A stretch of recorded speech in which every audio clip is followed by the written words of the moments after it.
Good morning, good afternoon, and good evening, wherever you might be joining from. I am HR Funk, and this is my firing line. This is the online firearm show that is completely driven by you, your questions, and your comments. Otherwise, I would still be laying in bed contemplating my life decisions.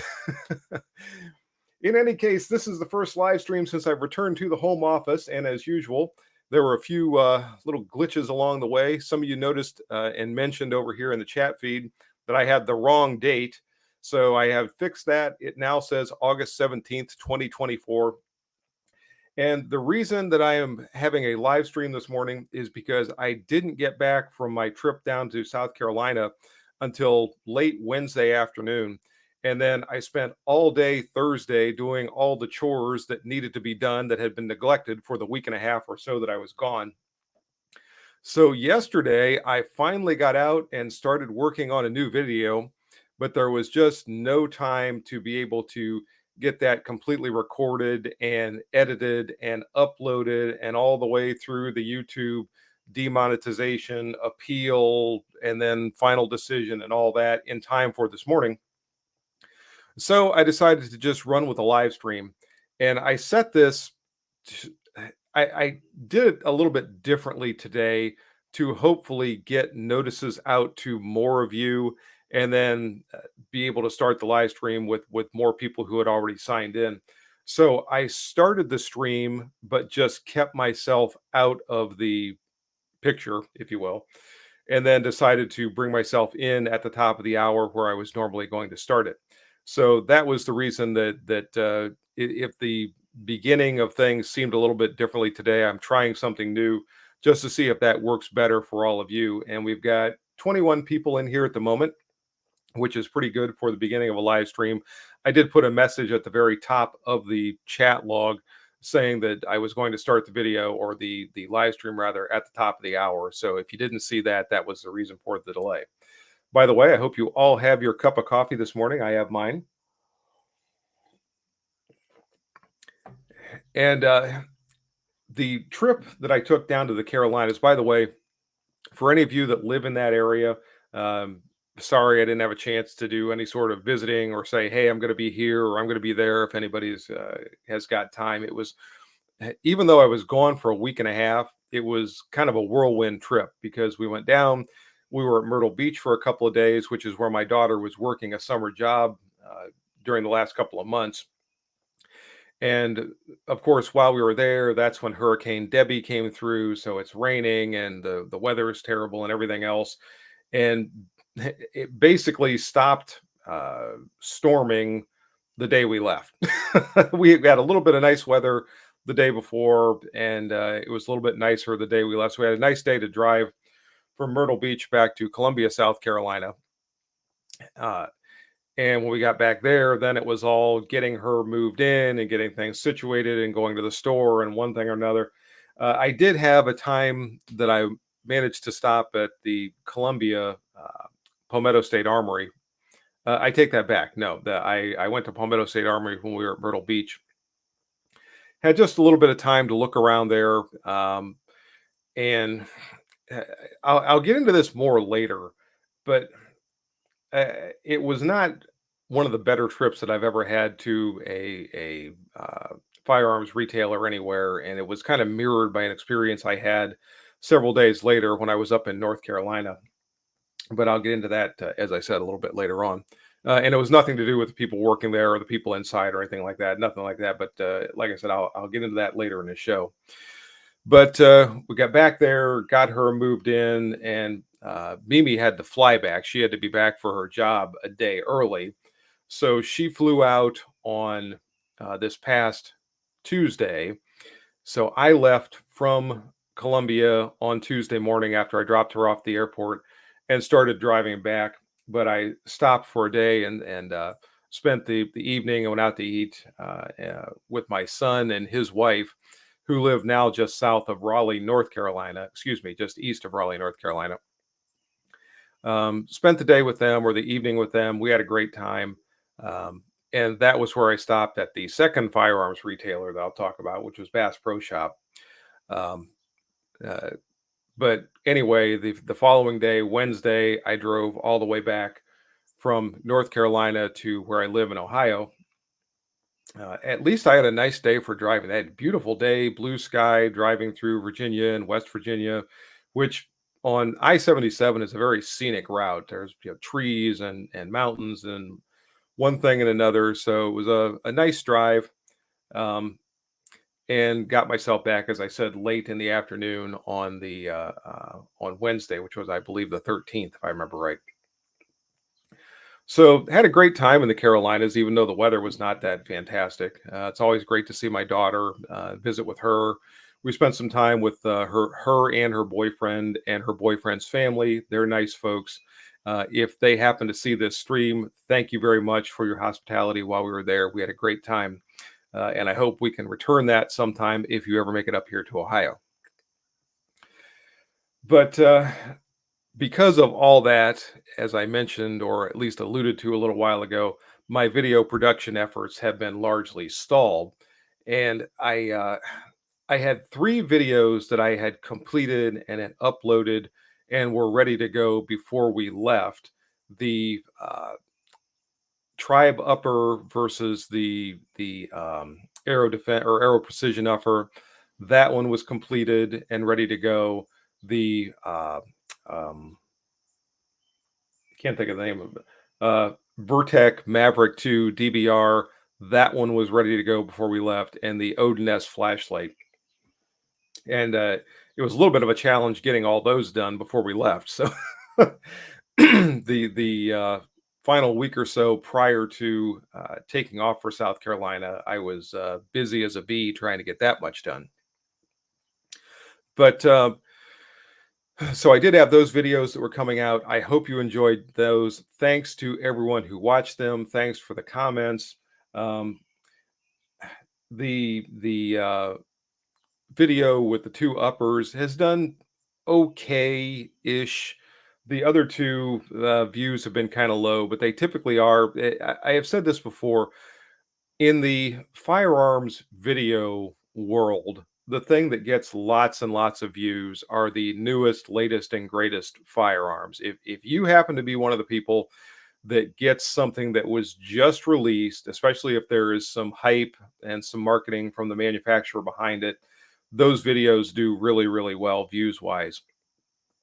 If you are not one of those fortunate persons, then the videos get progressively fewer views, and especially when I get into the firearms accessories or the optics or things like that, I know going in that those are not going to be really highly viewed videos. Those are the ones that over time will get some views, because if people are considering the purchase of an optic, or they're considering the purchase of a rail mounted light, or they're considering some accessory and I happen to have a review on, then people will say, oh, here's a review, and they'll go watch that review.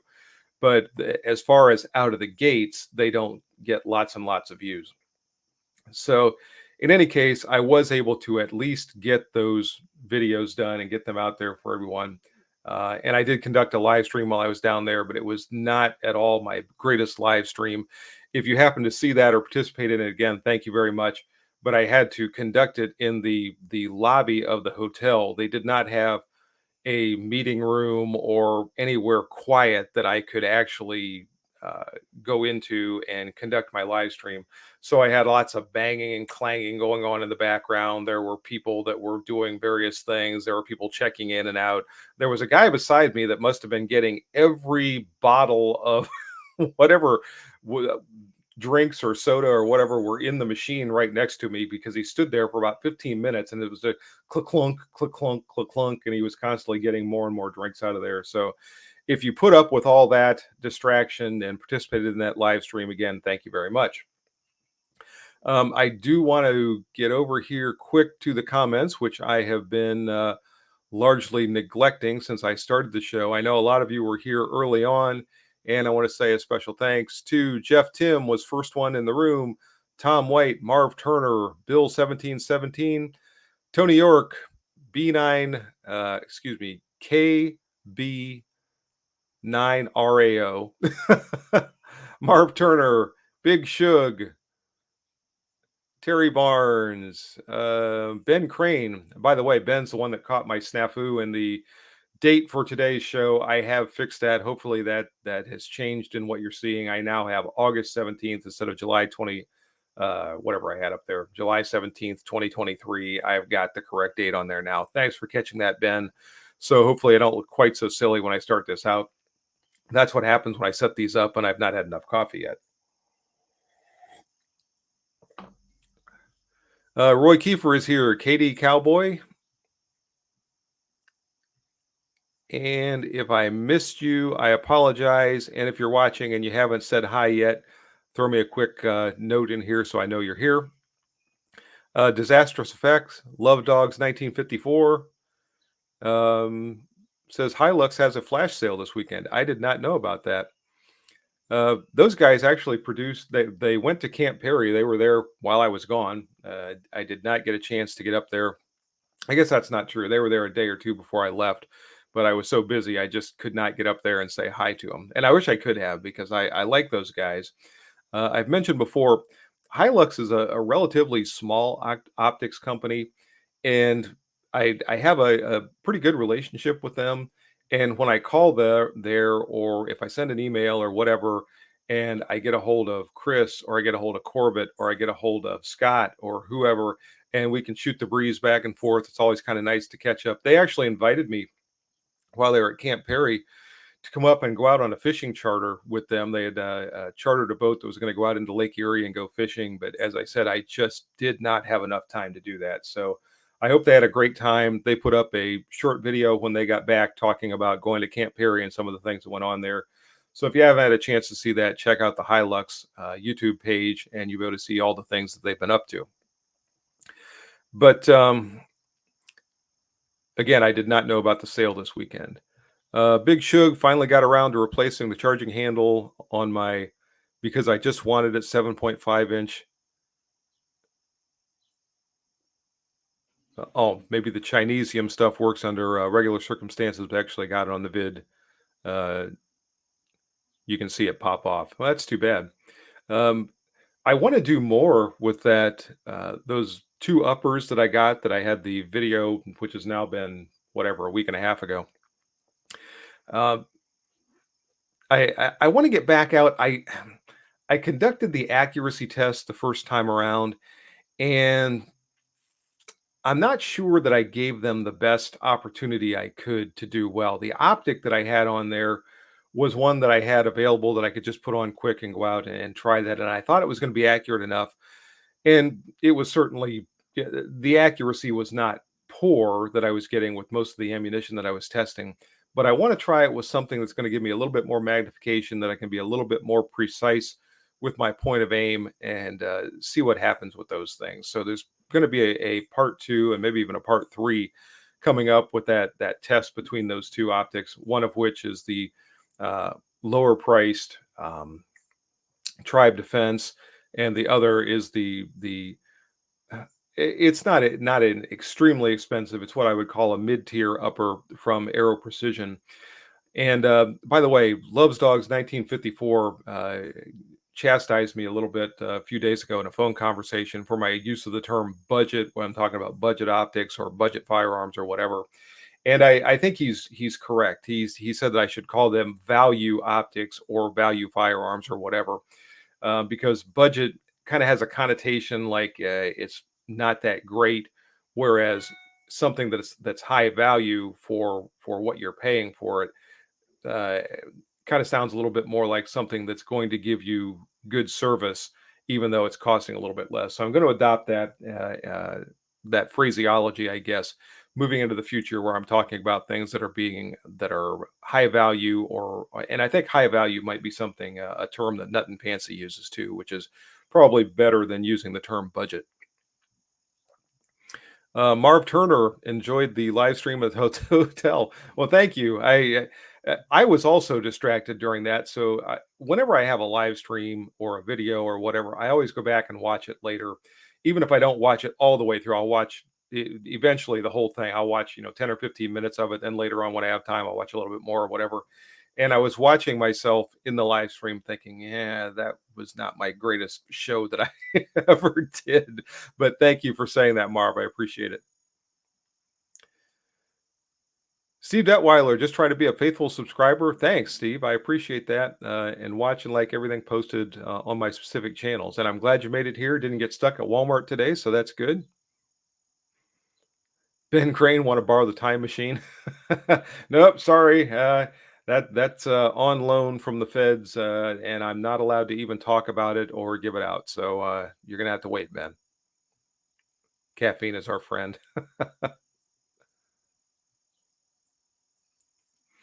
Vegas AB, I've been listening, but don't cotton to chat on the phone. Good morning and good show. Good morning to you. And again, I always forget to mention this, which is why I have it scrolling across the bottom of the screen. If anyone wants to join as a guest, by all means, just send me an email to hrfunk@zoominternet.net. I will send you a link to the live stream. And when you click on the link, it will walk you through the process to become a guest. I always throw this caution out. If you choose to appear with your camera on, just understand everyone can see you. So if it's Saturday morning and you're sitting around in your underwear or whatever, and you don't want people to see you, then you can join just by voice and we can have a conversation. Or if you have the camera on, then obviously we'll have a split screen. I think it's a split screen even if you join by voice, but we can have a split screen and have an actual conversation here if there's any questions or comments or whatever you'd like to make. So feel free. I haven't had a guest for a while. People always seem to sort of shy away from that, which is okay. But if you want to join as a guest, by all means, shoot me that email. KD Cowboy, I'm not very photogenic. Neither am I. And I keep coming in front of the camera time and time again, which by the way seems like it's a little low. Let me raise this a little bit. So there, that's a little bit better. Looking a little more centered in the screen.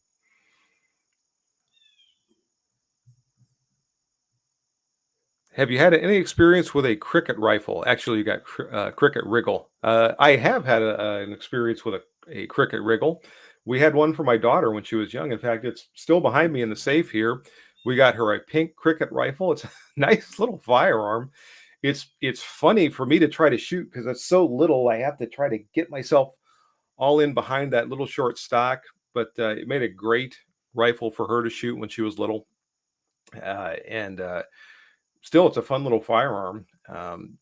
If you have a child that is still very small in stature, and you want to get them started out, it's very simple to operate. I used to load the thing, close the bolt, and cock it for her. So the only thing she had to do was get in behind it. I had it on top of a bench, so she wasn't trying to hold the thing up or anything. And all she had to do was aim and squeeze the trigger. And of course, when she hit the target, she was very excited about that and very proud. And I was happy for her and proud of her. So it's always fun to shoot the little child. We actually started her out with a pink BB gun, which is also still around here someplace. I think I might have it in a case these days. But that was the very first thing that we started her shooting. I believe it's a Daisy BB gun, if I remember correctly, that has a pink stock and you have to pump it a couple of times. It has the pink fore end. There's a fiber optic sight, which is kind of nice. That made something easy for her to focus on when she was little and she was trying to shoot. I actually produced a video with both of those the BB gun and the cricket rifle. Oh man, I don't know if it's been 10 years ago, but it's probably getting close to that. And I think the title of the video was Rifles for Teaching Girls to Shoot or something along those lines. And I think I was the only person that ever watched it. I thought it was a pretty good video, but just never got many views. But if anyone's interested, it's still up. You can still go back, search the channel, and find that video.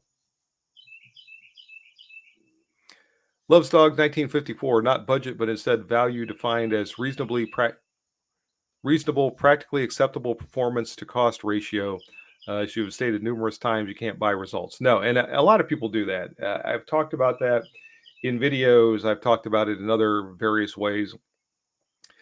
There's a mentality out there where people are trying to buy or purchase an end result.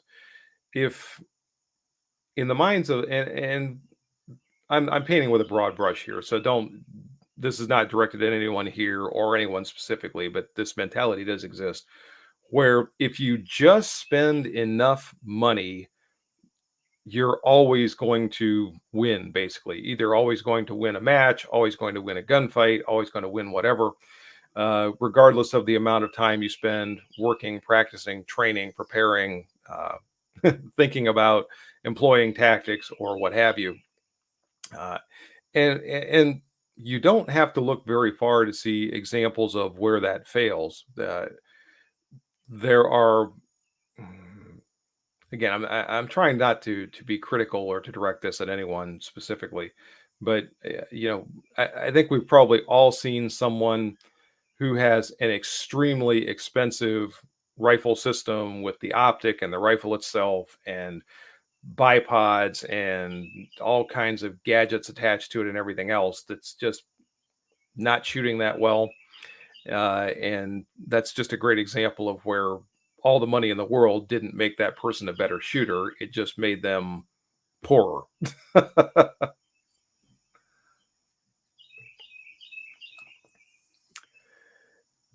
And let's see, where was I here? Marv Turner wants to see me early in the day. Katie Cowboy, have you watched any of the police body cam footage released from Butler, PA? Just a little, just what they've shown on the news. I've not immersed myself in that, but I've seen a little bit of it. Ben Crane got a pink cricket for my daughter. Best we could do was a cheek weld only. It was. I would love to see you. If you don't know Ben, Ben is a big guy, and I would love to see him shoot a pink cricket rifle. Ben, take a video of that and send it to me. I promise I won't post it on YouTube. Won't make a short out of that or anything. Are crickets accurate?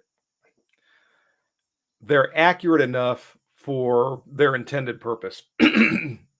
uh, I don't recall her rifle being inaccurate, but I didn't have her shooting at 100 yards or 50 yards. I probably had her shooting at target, large targets, relatively speaking, at like 10 yards or 7 yards or something like that. And it was certainly accurate enough for that.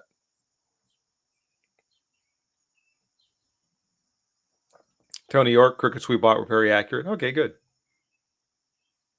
Disastrous Effect bought my daughter a Hello Kitty 22 long rifle. It left this house when she did. That's too bad. That would be one that would be great to have around, a Hello Kitty rifle. That's funny.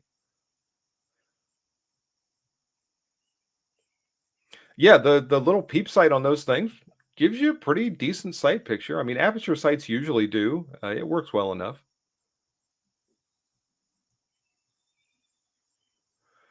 Ben Crane, I believe Cricket made a chassis rifle with a heavier barrel and better trigger. Really? I had no idea. That's kind of cool. Yeah, loves dogs. Just found that video teaching girls to shoot. I made it 6 years ago, which probably actually is closer to 7 years ago. YouTube will show, for example, 6 years until the video passes 7 years, and then it starts showing 7 years. So it's probably even older than 6 years ago. But yeah, 883 views after 6 years. So do the math on that. I'm not sure what 883 is divided by six, but it's not many views per year.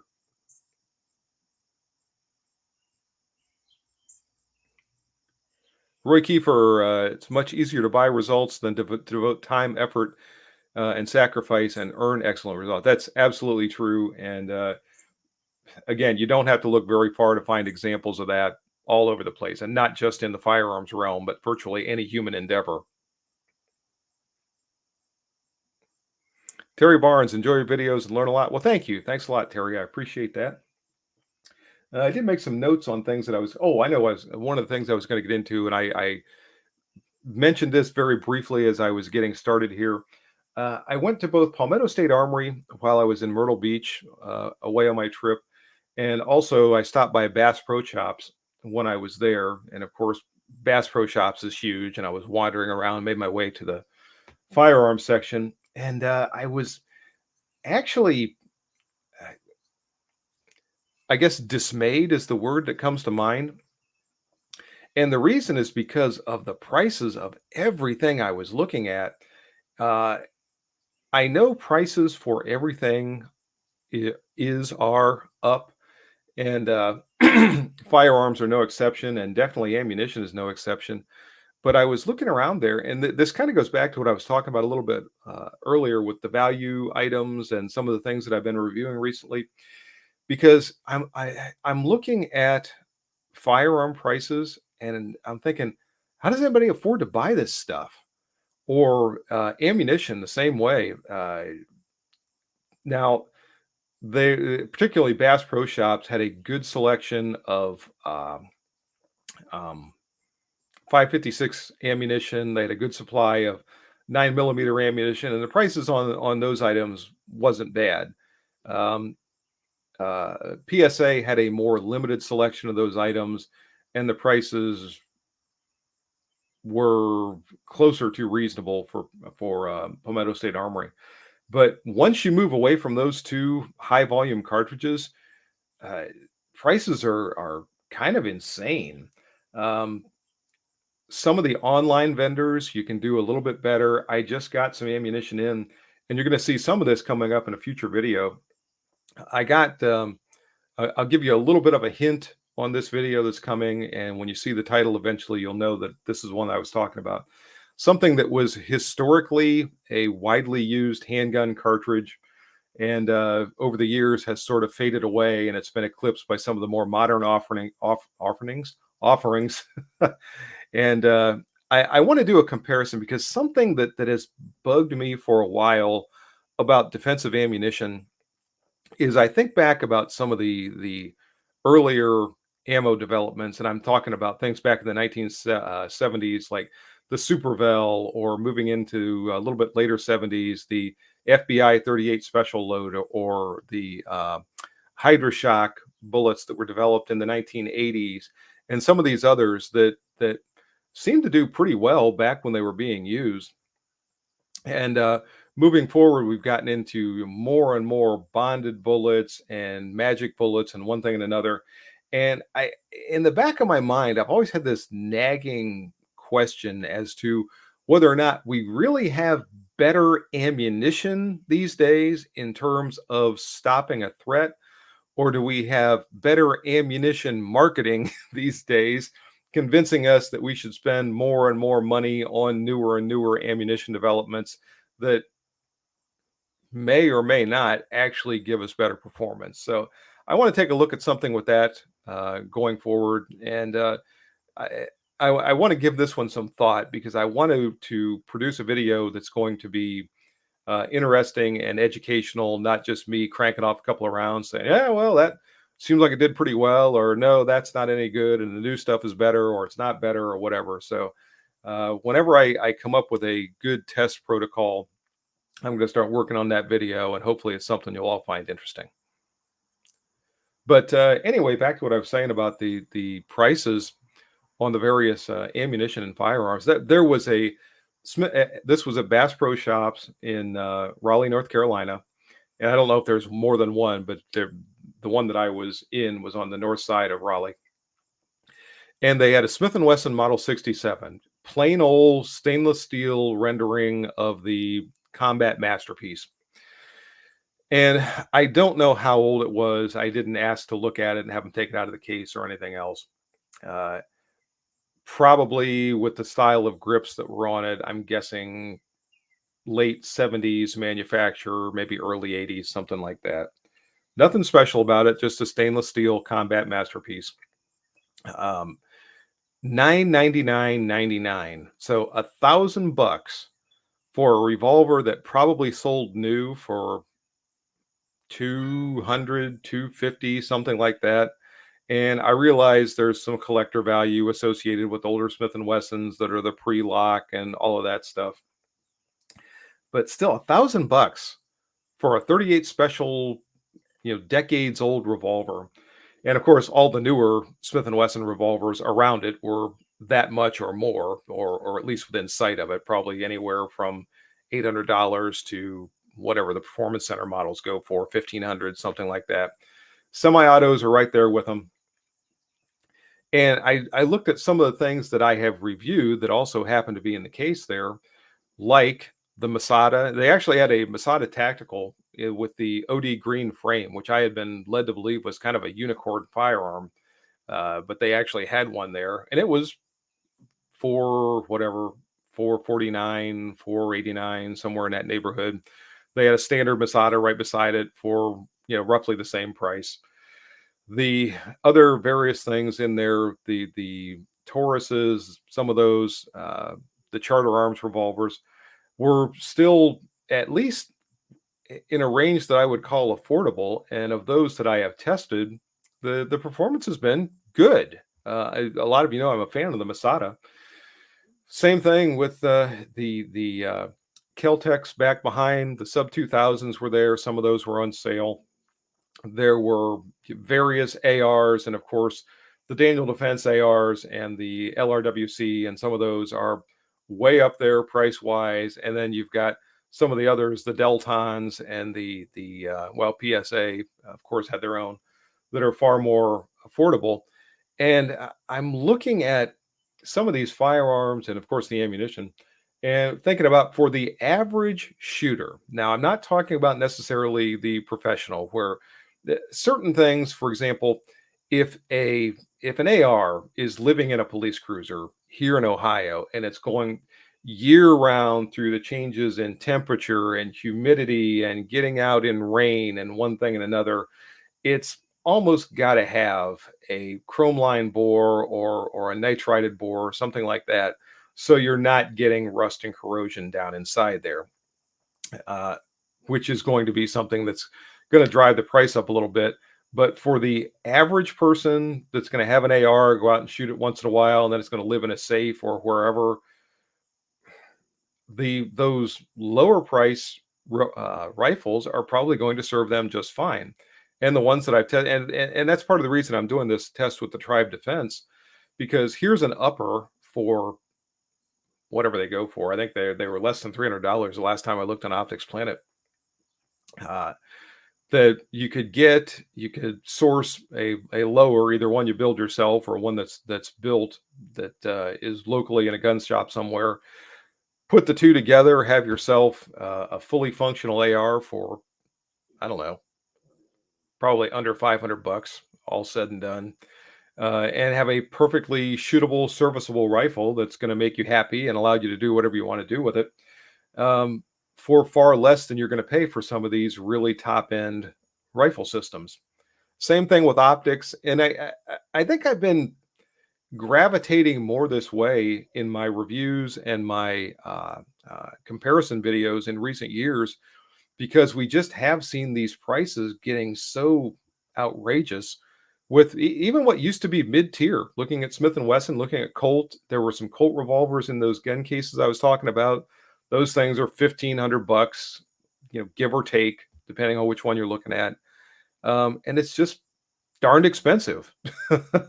So when I find something out there that I can bring to all of you that I think is going to be a serviceable product, and I'm able to test it, especially if I can compare it next to something that's going to be a more expensive option for you, and allow you to decide which one you think is going to work better for your purposes, I like doing that. And again, I am ignoring the chats. Supervel's now in Grafton, Ohio. I think if it was in with the same conglomerate that was making, uh, oh shoot, what was one was started by Peter Pye that used to be in South Dakota? Not Supervel, but oh heck, I've got some of the stuff downstairs in my ammo cabinet. I cannot think of the name of it. Anyway, if it was part of that same one that was in Grafton, they now are part of Hot Munitions. And I know Hot Munitions also, one of the cartridges that was made there, one of the bullets they used was that full brass bullet that's been marketed by a couple of different manufacturers over the years. I think Hop is now using those. In fact, the last time I was there, one of their ammo makers came in with a 44 Magnum all copper bullet that he'd been testing and was showing the mushroom on it and everything, and it performed very well, or at least what I saw appeared to perform very well. So I think that might be part of those hot munition loads now, or very soon that they'll be offering. Nothing wrong with 38 Special? Not, I don't think so. KD Cowboy using MagTech MagTech cheap steel case and like it. I don't think I realized MagTech made a steel case load. Big Shug just had a coworker give me a bunch of old stuff, like 4 cool steel box completely full of most complete cleaning kits, roughly from 1950s to 1970s. Not worth much, but cool regardless. Yeah, some of that old stuff. I used to like that back when small gun shops existed, the kinds that had been there for years and years and years. It seems like there was always a musty, dusty box or bin or something in the back that was just full of old, used holsters or cleaning goods or accessories or whatever. And I used to love rummaging around through that stuff because you never knew what you might find in there. It might be a holster you'd been looking for that the manufacturer no longer made that was still in good shape, or you might find some speed loaders that you needed or something else. And the stuff was always bargain bottom basement prices on any of that stuff. But you don't really see that anymore with the large firearms retailers. If you go into the Cabela's or you go into Bass Pro Shop or you go into some of these big stores, if they take any of that stuff in on trade, I think they must just throw it out. They don't try to sell any of it, and probably, truth be told, they don't even take it in on trade.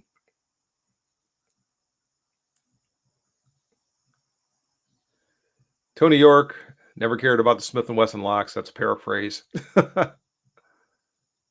My 629 is my favorite handgun. Period. I would have such a hard time identifying my favorite handgun.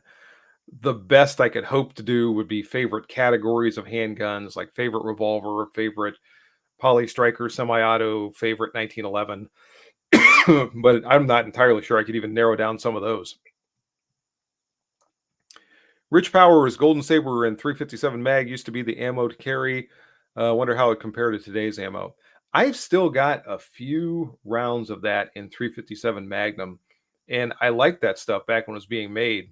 For some reason, when Remington ammo started to be produced again, there were certain versions of the Golden Saber that they did not start to remanufacture. And I think the 357 Magnum was one of them. I think they've got a few of them out there, but I think I heard something that Remington is either discontinuing the personal defense ammo or at least some of the lines that they've offered in the personal defense ammo. So I don't know if they're going to come out with something else or what's happening. But since that's no longer Remington, it's being made by a larger ammunition producer that just is using the Remington name and producing the Remington ammunition. They could probably do anything they wanted to. Maybe they could spin that off as a value line, and it's going to be Full Metal Jacket practice type ammo, or who knows what.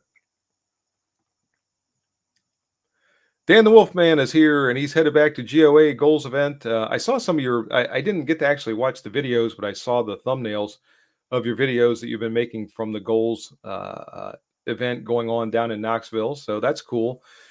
I would like to have gone there, but with being gone as much as I was the last week or so, trying to come back and turn around and go back down to Knoxville would just, I think, have been a little bit too much. So I hope you're having a great time there. I hope you're seeing a lot, and definitely keep those videos coming out because I know a lot of people are going to be interested in the things that you're showing there.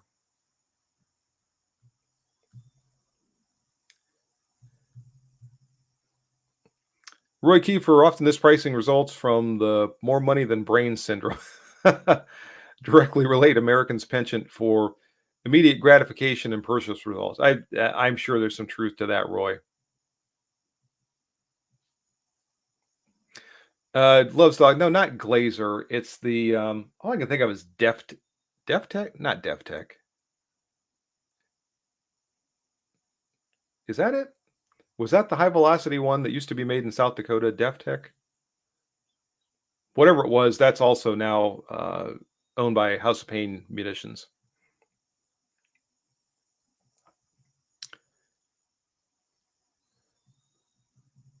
Corbon, that's what it is. I could not think of that to save my life. Corbon Ammo is now owned by, House of Pain.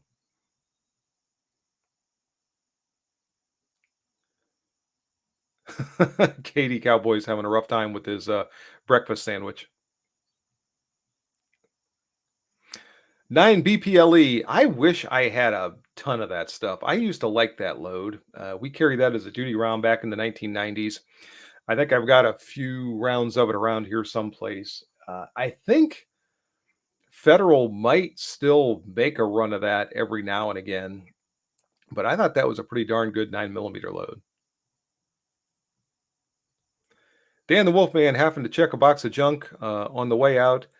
Got $100 Harry's holster for $5. Yeah, that is cool. Custom wolf grips.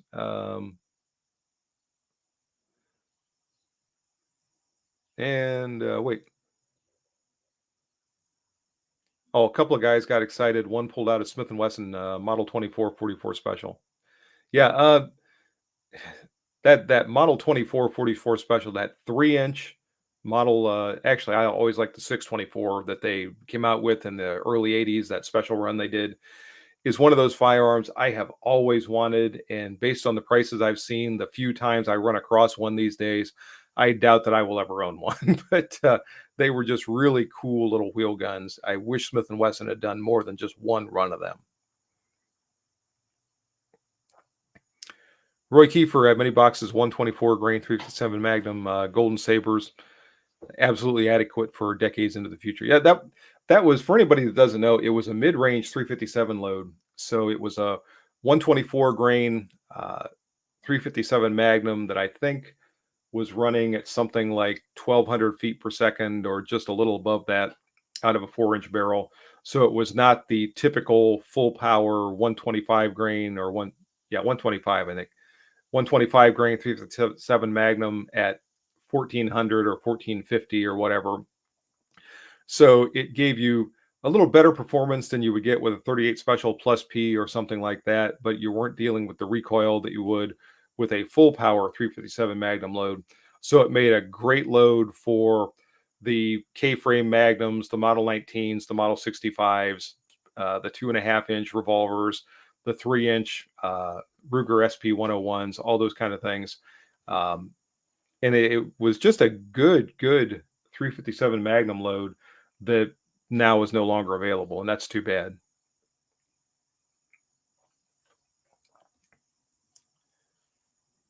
Build 1717 just found a set of older Smith& Wesson target grips for an N frame. Poor finish, refinished, installed them on a Model 28. Better than the glossy new ones. Yeah, I shouldn't even tell this story. We had a Model 28 Smith& Wesson in the evidence room at my police department, and I forget why it was seized, but it came in as evidence, and was one of those firearms we could never give back because it was used for whatever. And it had a beautiful set of wood stocks on there, and I periodically, when I was in the evidence room doing something, I would see that there, and I always lusted for those wood stocks, but I never, they're, as far as I know, they are still on that revolver, still in the evidence room. And there was this, the little devil on your shoulder in the back of your mind going, you could take those things off and nobody will care. It's just going to stay. But I never did, never took them. But really a nice set of older end frame stocks on that Model 28. Uh, so yeah, if you come across an older set, a lot of times, if you can refinish them, you can end up with a nice set of grips. Uh, if they're the checkered versions or something like that, I think that makes it a little bit more difficult. But the ones on that Model 28 I was talking about were the smooth um, stocks that you don't see very often on Smith and Wesson revolvers, but they were just really nice. And it's too bad they're languishing in that evidence room until they turn to dust.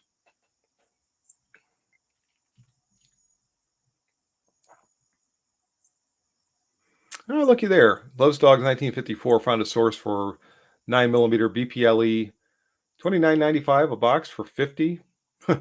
As defensive ammo goes these days, I guess that's not too bad, truthfully. Hot 8 just got 500 rounds of BPLE. Good for you. Marv Turner has one of the 3-inch Model 24s. Oh, I envy you, Marv. Those are such cool little wheelies. Yeah, Ben, they they had an affiliation with Corban after it moved here to Ohio for a while, and it's my understanding, unless I'm mistaken, which is a possibility, that Corban is now under the House of Pain umbrella. Just like they brought in Sparks ammunition, which also was made here in Ohio. It was out by Youngstown, I think, and made really, really good rifle ammunition. That now is part of House of Pain. So they're doing extremely well for a company that's only a few years old. I think they've only been around since 2020 or 2021. And I wish them nothing but success moving into the future. I know they have nothing but good things to say about all of you who have called in and ordered ammunition, and they've talked about some of my viewers who will get them on the phone. Some people have actually asked for specific firearms that I've reviewed, that they've seen and they're interested in, and I'll say that this came from House of Pain. They loaned it to me, and I took it back.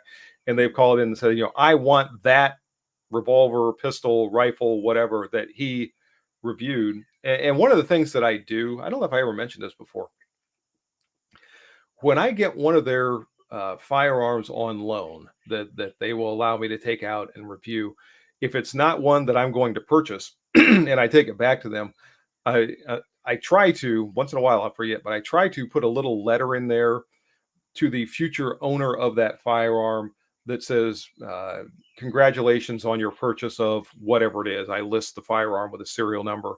Um, this is the revolver, rifle, whatever that I used in my review of this model, and I put the date and time, or the date of my video or videos that I used that firearm in.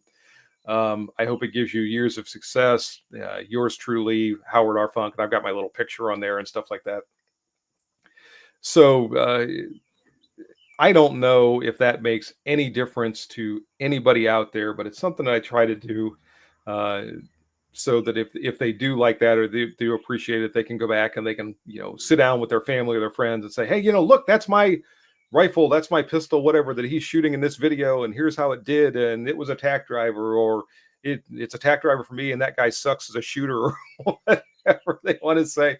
And if not, if nothing else, they can draw a target on the back of that piece of paper and hang it up and shoot holes in it. So if you ever are interested in one of those things that I've gotten for review, and I mentioned that I'm taking it back or returning it to House of Pain, uh, they do typically have those letters inside of them. But I do know some people have called up and asked for that specific firearm that I had in my video, which is kind of cool. And where was I here in the comments? I thought I saw a question directed my way. Marv Turner is still selling Corban from the Corban. Yeah, I believe they maintain the website, and I think they're going to maintain it as a separate brand, but it's under the House of Pain umbrella, if you will. Jeeps Cafe. Any experience with the Kanai chest holsters? No, I've seen them. I think that's the one that I requested a while back for a review, and never heard a response. So I was thinking about ordering one, but that's one of those I just never got around to doing.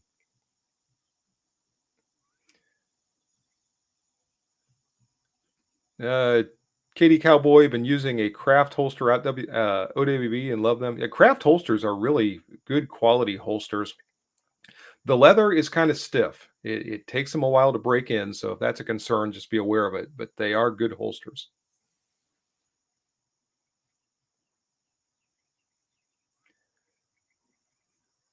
Marv Turner talking about that Model 24 and the desk drawer beside him filled with Winchester silver tips. Good load. I'm not sure those things are made anymore either. That was a good 44 special load. I've got a few of those as well. Howard, do you change defensive cartridge for miscreants and heavy weather clothing? Um, I actually tend to change cartridges or firearms. I mentioned this a while back because of heavy winter clothing and my concern for hollow points becoming clogged or whatever, and the ability or the easier ability to carry a larger firearm. When it's cold out, I tend to gravitate toward the larger calibers, the 44s, the 45s, things like that, 40 Smith and Wessons, and move a little bit more away from the 9 millimeters, the 38s, and those kind of things. Just because if I'm going to punch a hole with a bullet that doesn't expand, I want to punch the biggest hole that I can for whatever that's going to do, rather than have a smaller hole with a bullet that should expand but didn't.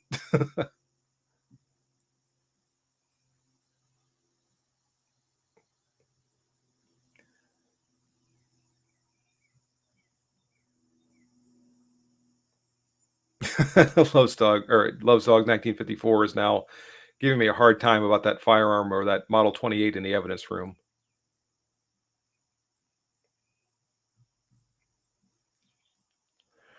Scott Person, did you try Maurice's in Columbia? Not this time around, but we have been to Maurice's many times. There's a Maurice's not far from where we vacation down at Folly Beach, South Carolina.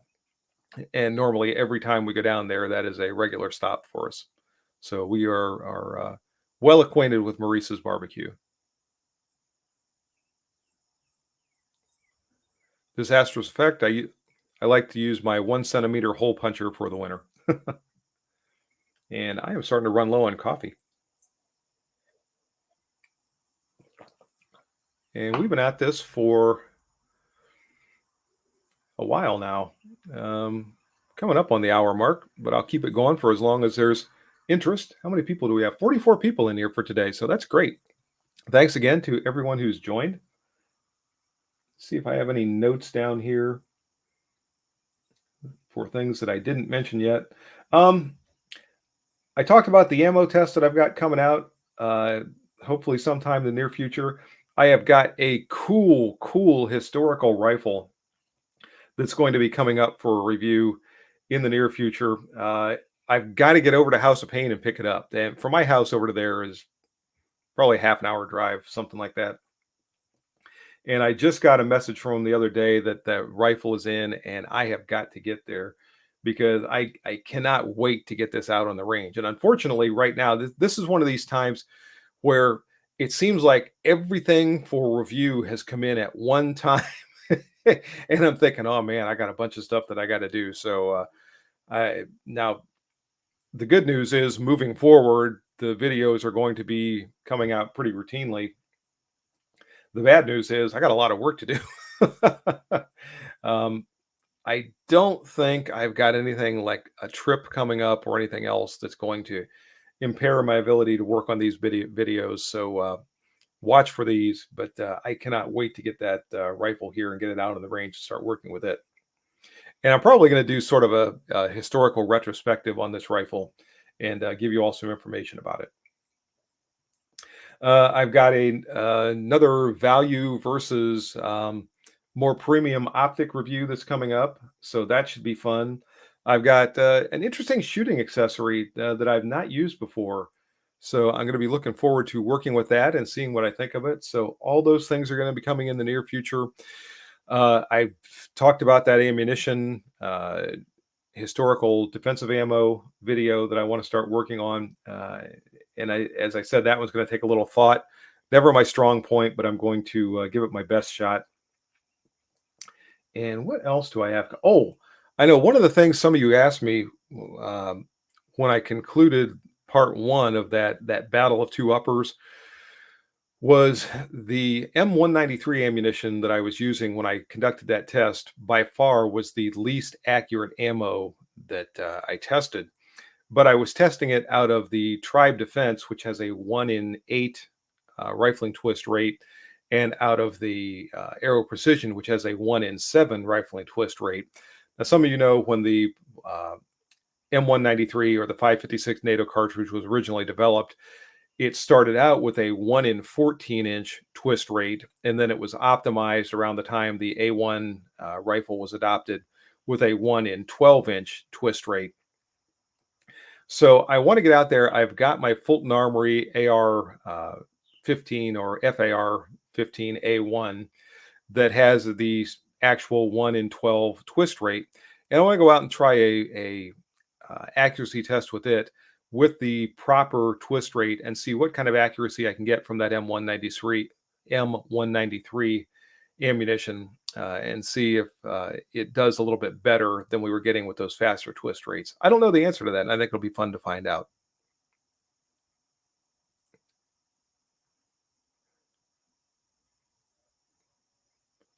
Scott Person, what is this thing you call winter clothing?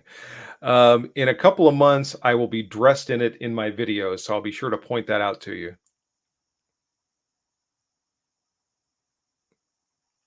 Katie Cowboy, can you ever do any World War II rifles or firearms? I've done a basket full of them already. I've got videos up with the M1. I've got videos with '03 Springfields. I got videos with the '03 A4. I've got videos with the 30 carbine. I've obviously got videos with the 1911.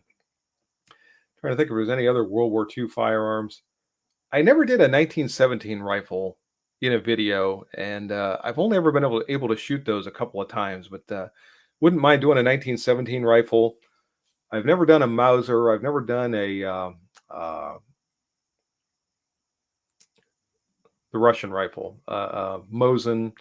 So if I can get my hands on some of those, it'd be fun to do a British 303. If I ever get my hands on any of those, yeah, I will definitely make a video featuring them. Uh-oh, Roy's got to go. Granddaughter's waking up. Have a great day, Roy. Thanks for joining us.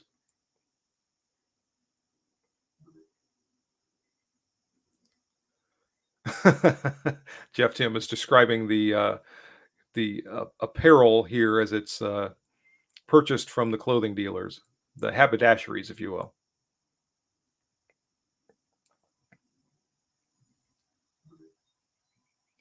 Yeah, glad you got a good workout in, Steve.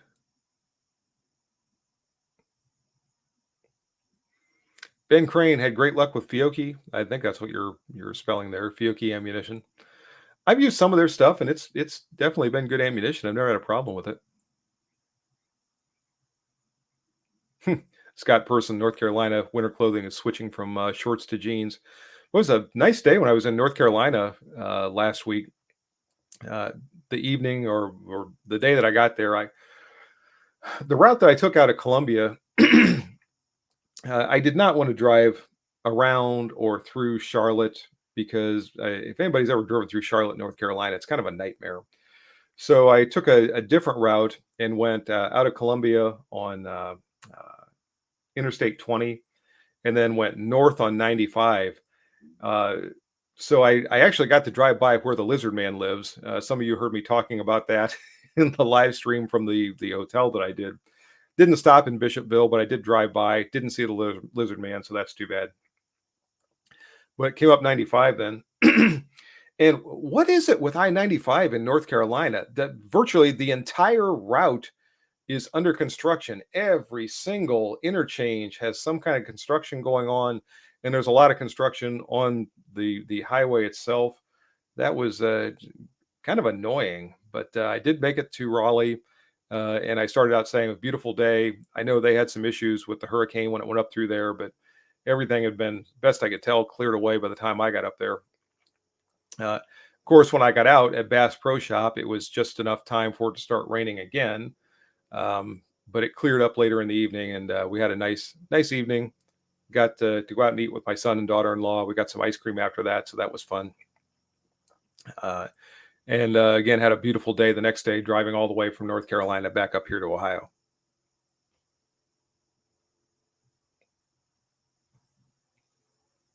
Oh, Ben Crane was talking about a specific Fiocchi load, 50 grain Hornady VMAX, 1 in 12. Yeah, that would be a good load in a 1 in 12 rifle. I've got some hand loads with the Sierra. I always get these two confused. It's the boat tail load. It's the 52 grain match, boat tail hollow point, I think. And that stuff shoots really well out of both that rifle and also, oddly enough, it shoots really well out of my PSA rifle that's got a 1 in 8 or 1 in 7 twist rate. So that kind of surprised me that it shot so well out of there.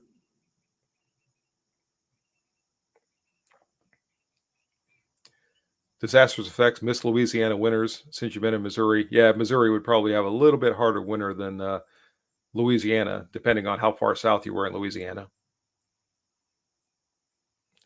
Marv Turner, You want to shoot a 1895 Chilean Mauser in 757? I'd love to.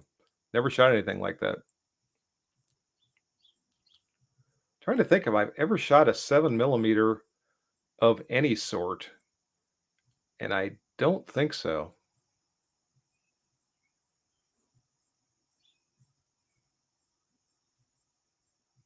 Didn't know that line came from Tim Conway, Jeff.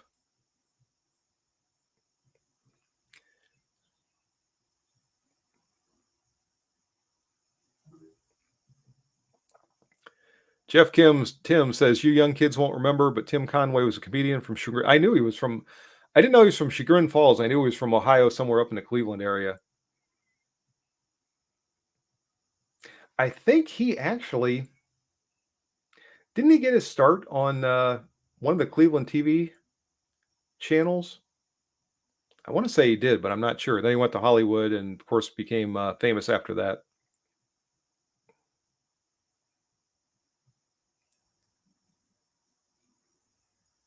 Scott Person, my boy, and I just took up sporting clays. We have having a lot of fun. Good for you. I've never done a lot of clay pigeon shooting. I've done it a couple of times. It's always fun, but I'm glad you and your son are enjoying that. By the way, I should probably check here and make sure nobody has emailed me and wanted to join the show. Doesn't look like it. Just running through some emails that did come in. These look like all of them are comments on previous videos. They just come up and say YouTube. So got those double checked and out of the way.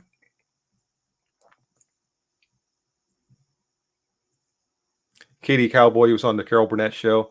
Him and Harvey Korman, those two guys were just hilarious, both on that show and in other things that they were in. So they were funny. Of course, Carol Burnett was funny. What's her name that looked like mini Carol Burnett? Can't think of her name right now, but that was a great TV show back in the day.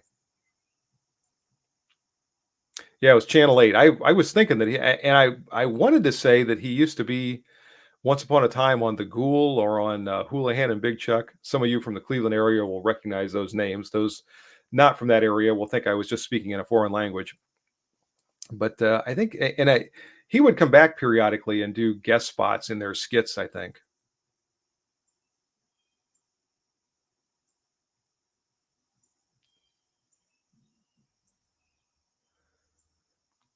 All right. So he was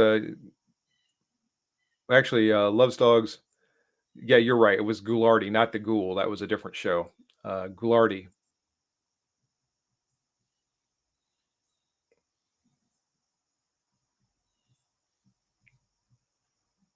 Also hilarious in PT 109. Yeah, funny guy. He made those comedies with him and Barney Fife. Man, my memory is just not working today. I definitely hadn't had enough coffee yet. Um, okay, somebody help me out. Barney Fife from Andy Griffith. What's his real name? Anyway, they did several movies together. Don Knotts, thank you. Did lots of movies together, or did some movies together anyway. Those were always fun. But yeah, we don't see a lot of comedies like that. We don't see a lot of movies like that, or even just entertainment these days. And I was thinking about that one time recently, where everyone is so worried these days about offending anybody that comedy almost doesn't exist because so much comedy is in one way or another making fun of what somebody does or how they did it or whatever. And I don't know, comedy just is not what comedy once was. All right, gang, we are coming up on the 1 hour here mark here. If anybody has any last minute questions, comments, remarks, whatever, be sure to throw those out. I'll keep things running for a little bit here, but I am working toward the point where I'm going to wrap things up.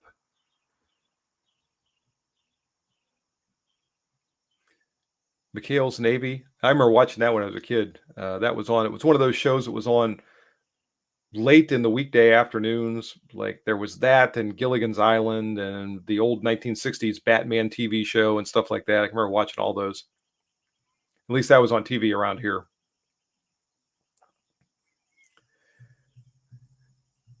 And it's looking like the comments are slowing down.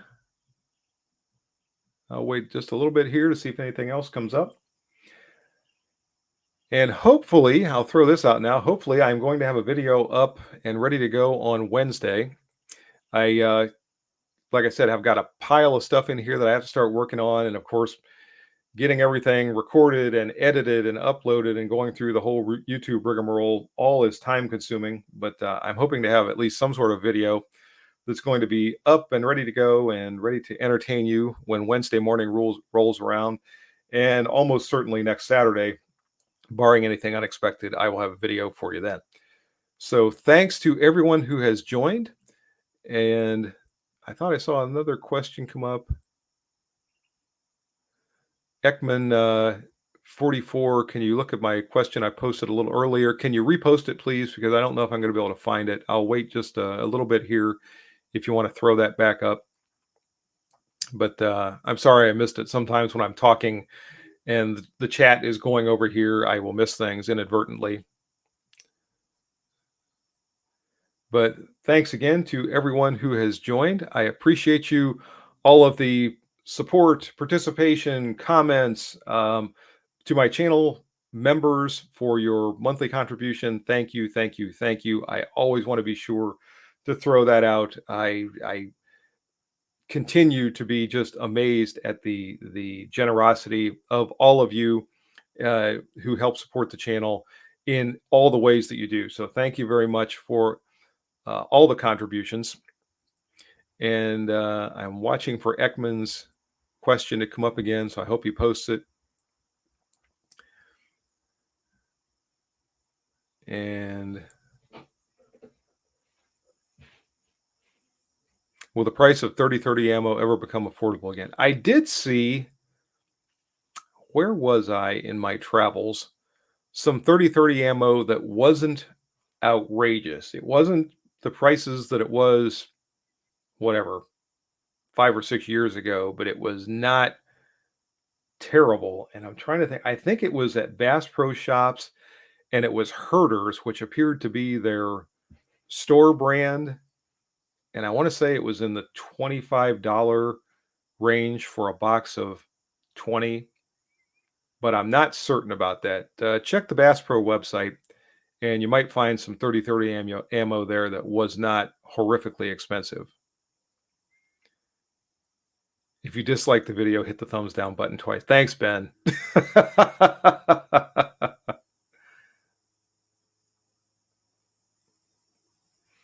And I'm not sure. I'm not sure if Ekman is going to repost his question because I'm just not seeing it come up.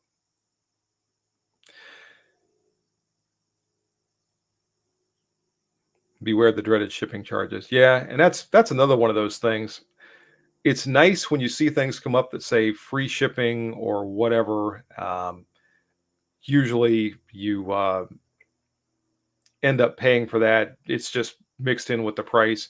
But when you see something that you think, wow, that's a great price, and you start going through everything and you do the checkout, and then you see shipping is like doubling the cost of whatever you're purchasing. Yeah, that's kind of a swift kick that you get right about that time in the process. Okay, Ekman 44, looking for a balance for Smith & Wesson Model 66 spring replacement using Wolf replacement spring kit, main and 15-pound rebound. Had a few light strikes with 357 ammo. Any suggestions? Yes. What I have found over the years and using different replacement springs is just stick with the factory power mainspring. If you want to go a little bit lighter on the rebound spring, usually you can get away with that, although you have to be careful because you'll start to get a sluggish return on your trigger if you go too light on that rebound spring. And also you can have some issues with the internal safety mechanism that's part of the Smith & Wesson lock work. So if you absolutely cannot live with the factory springs that you have, and a lot of times if you just work with those revolvers, you'll bring that spring tension down a little bit.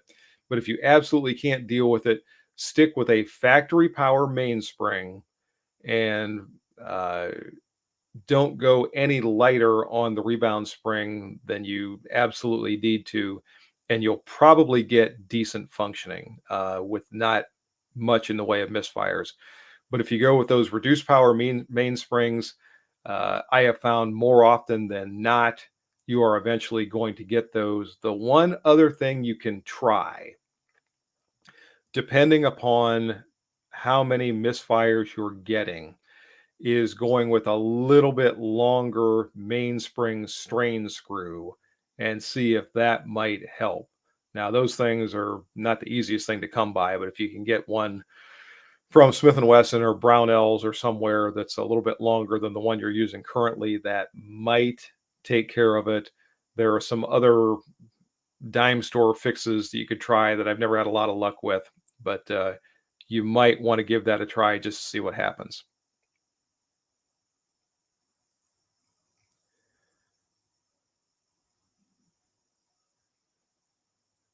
All right, gang. I think that's going to do it for now. Thanks again to everybody who's joined. Have a great day, a great weekend. Hopefully, I'm going to have a video up on Wednesday, and pretty much certainly I'll have one next Saturday. And we're going to do a live stream again real soon as well. So, have a great day for now. And until next time, good shooting and bye bye.